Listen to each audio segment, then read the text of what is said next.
We are constantly surrounded by sound.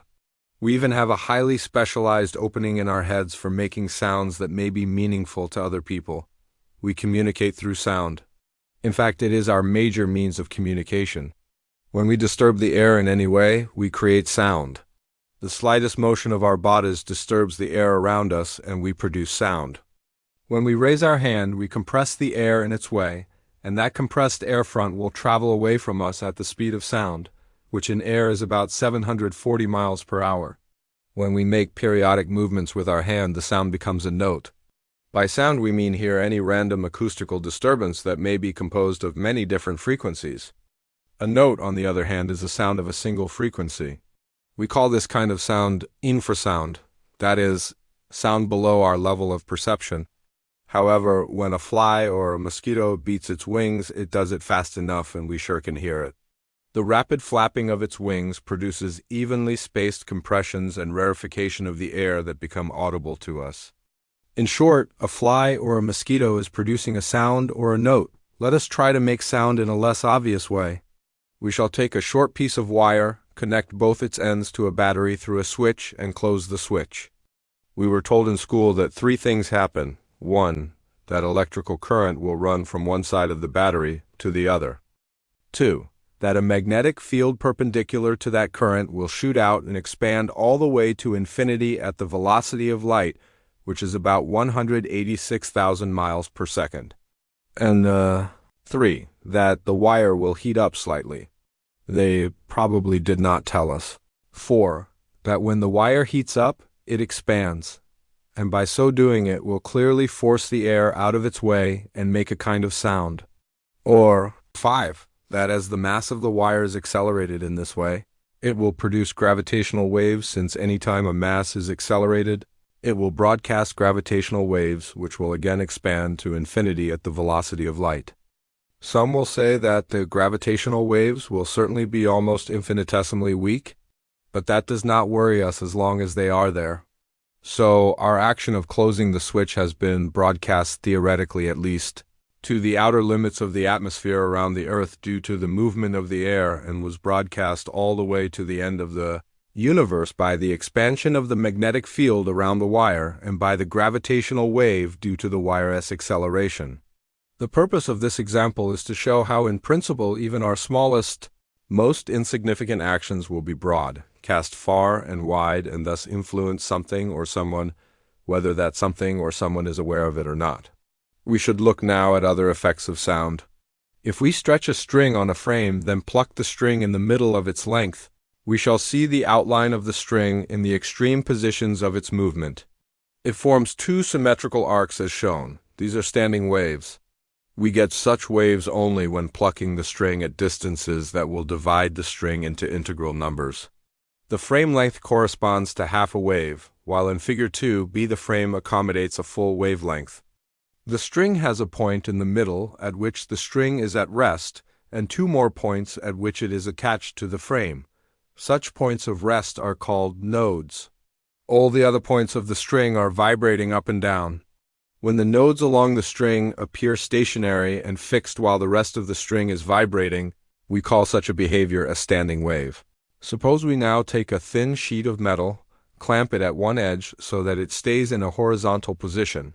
Spread some dry sand evenly over this sheet, then take a violin bow and draw it over one of the free edges of the sheet until it emits a note. Very soon we shall see that the sand grains are collecting on the sheet in a symmetrical pattern. As we apply the bow at different points along the edge of the metal, we shall get different and quite beautiful patterns on the sheet. With a fluid and disperse particles in it with the same specific gravity as the fluid so that they stay dispersed in the fluid and do not sink to the bottom. Then, by vibrating the walls of this box from all 6 sides in a synchronous manner, we could cause these particles to aggregate in a symmetrical 3-dimensional pattern. This pattern will look just like a highly enlarged crystal if we assume that the aggregated lumps are analogous to the atoms in a crystal. We have again produced a standing wave pattern in this box, which is a 3-dimensional analog of the standing wave in the string and the metal plate. At the same time, we have produced a 3-dimensional object analogous to a basic building block in nature and a highly ordered crystal. And we have done this simply by applying sound to an amorphous, disorganized suspension of particles. In the box, we have set up an interference pattern of standing waves, which we will soon explain, that governs the position of the particles. In short, by using sound, we have introduced order where previously there was none. It may occur to us that a crystalline structure may be seen as representing sound interacting in a volume. Is it possible that the orderly pattern of atoms in matter is the result of the interaction of some kind of sound waves in matter? We are constantly surrounded by sound. We even have a highly specialized opening in our heads for making sounds that may be meaningful to other people. We communicate through sound. In fact, it is our major means of communication. When we disturb the air in any way, we create sound. The slightest motion of our bodies disturbs the air around us, and we produce sound.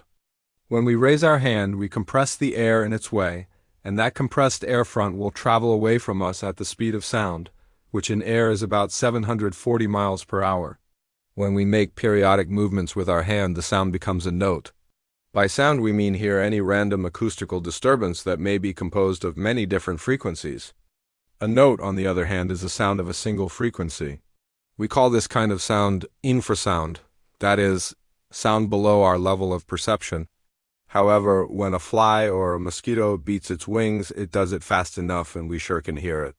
The rapid flapping of its wings produces evenly spaced compressions and rarefication of the air that become audible to us. In short, a fly or a mosquito is producing a sound or a note. Let us try to make sound in a less obvious way. We shall take a short piece of wire, connect both its ends to a battery through a switch, and close the switch. We were told in school that three things happen. 1. That electrical current will run from one side of the battery to the other. 2. That a magnetic field perpendicular to that current will shoot out and expand all the way to infinity at the velocity of light, which is about 186,000 miles per second. And 3. That the wire will heat up slightly. They probably did not tell us. 4. That when the wire heats up, it expands, and by so doing it will clearly force the air out of its way and make a kind of sound. Or 5. That as the mass of the wire is accelerated in this way, it will produce gravitational waves, since any time a mass is accelerated, it will broadcast gravitational waves which will again expand to infinity at the velocity of light. Some will say that the gravitational waves will certainly be almost infinitesimally weak, but that does not worry us as long as they are there.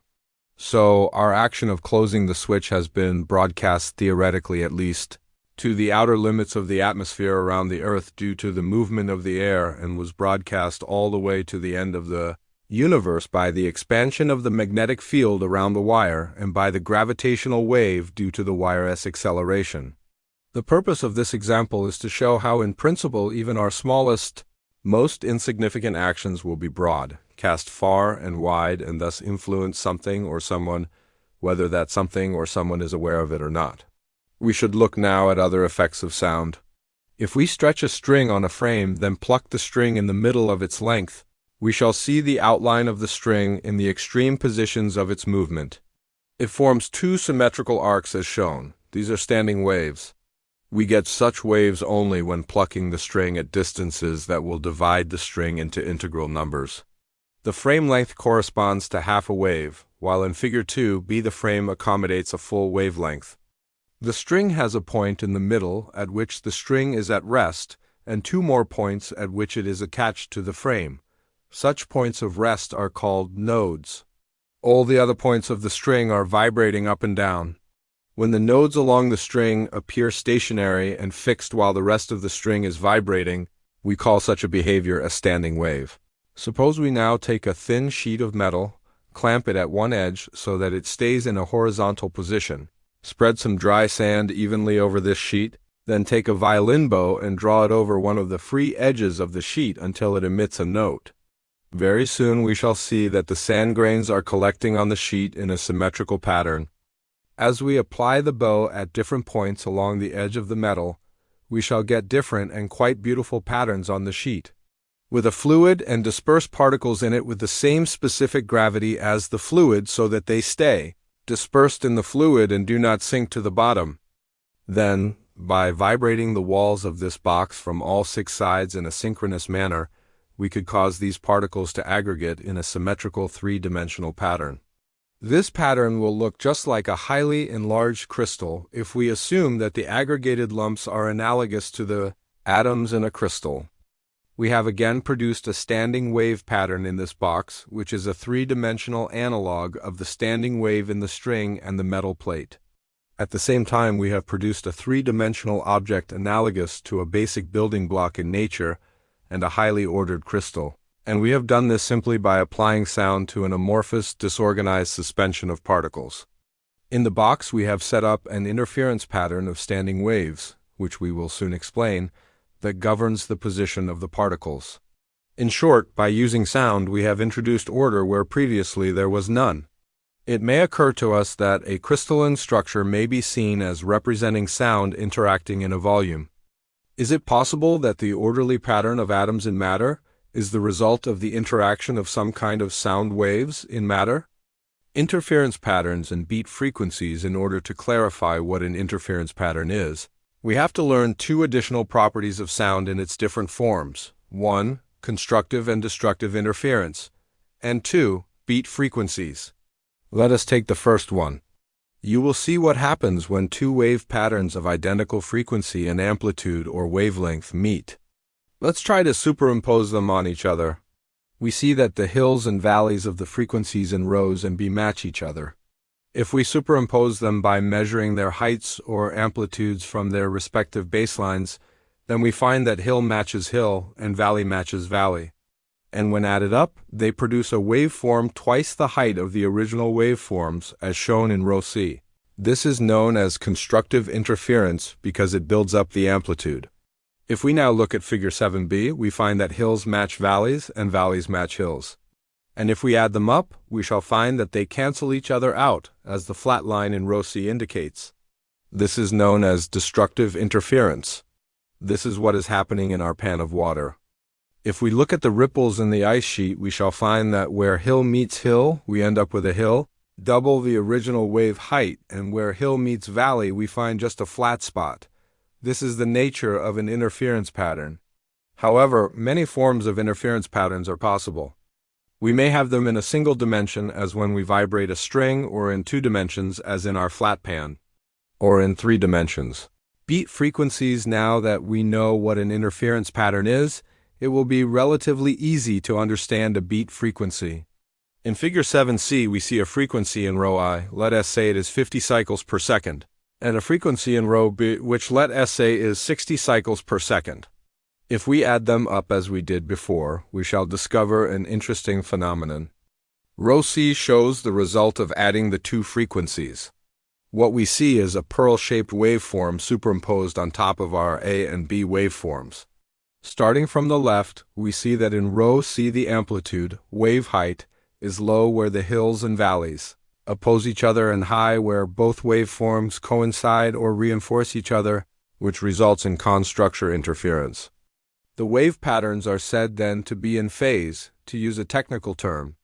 Now, as we move to the right, we notice that the A and B waves gradually go out of phase and the hills start facing the valleys, thus opposing each other, which means that a destructive interference is occurring. This destructive interference reaches its maximum in every 5th cycle, forming a narrow waist in the amplitude or volume of the sound at those points. The pearly pattern in row C will therefore be a modulation of the basic sound, which has fixed amplitude. Modulation means a change that is being caused in an otherwise smooth or even behavior. In our case, it means an increase and a decrease of the amplitude or volume of the 60 and 50 cycle per second sound. This modulation will occur 10 times per second, with minima occurring every 6 cycles. This 10H* modulation is called a beat frequency and is the difference between the A and B frequencies, or 60 Hz minus 50 Hz equals 10 Hz.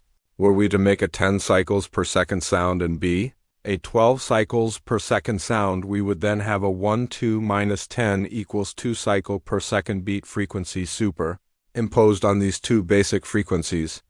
The knowledge of the SETWOP rope ties of sound will be important to the end of this book. Note that the difference between the two fast frequencies produces a third frequency that is much slower than the first two. This, then, is a beautiful device for converting high frequencies to low ones.